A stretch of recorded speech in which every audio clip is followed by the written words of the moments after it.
A phylogenetic tree is a visual representation of the relatedness of species by descent from a common ancestor. The branch tips represent existing species. The branches connect the common ancestor, and the nodes depict where one species diverged into two or more species. Because the fossil record is incomplete and we do not have direct knowledge of evolutionary history, a phylogenetic tree must be inferred indirectly from data.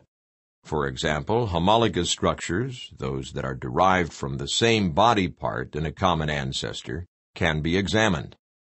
The forelimbs of many animals have similar bone patterns. The feathers of modern birds are homologous with feathers found in fossils.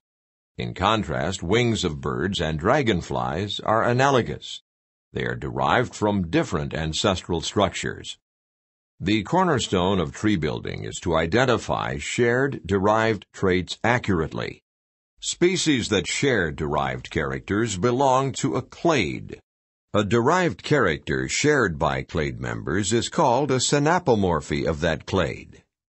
One of the most basic ways to distinguish between ancestral and derived traits is by outgroup analysis. In this approach, traits of the group being studied, the in-group, are compared to traits of a very close relative that clearly branched off earlier, the outgroup. A cladogram is a phylogenetic tree inferred by clustering synapomorphies. In general, cladograms only indicate the order of evolutionary branching events, not the timing of these events. How do we decide whether a tree is more or less likely to be correct? Shared derived characters may have evolved independently as the result of convergence, or may be lost within a group as the result of reversal. For example, adult frogs do not have tails, a trait that unites gorillas and humans.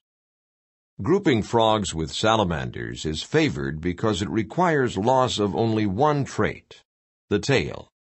A phylogeny in which frogs are most closely related to gorillas and humans requires loss of tail, loss of hair, and gain of amniotic membranes in frogs. In the 1970s, researchers began to use molecular characteristics such as comparisons of DNA, ribosomal RNA, and protein subunit sequences to construct phylogenetic trees. These molecular methods have revolutionized phylogenetics.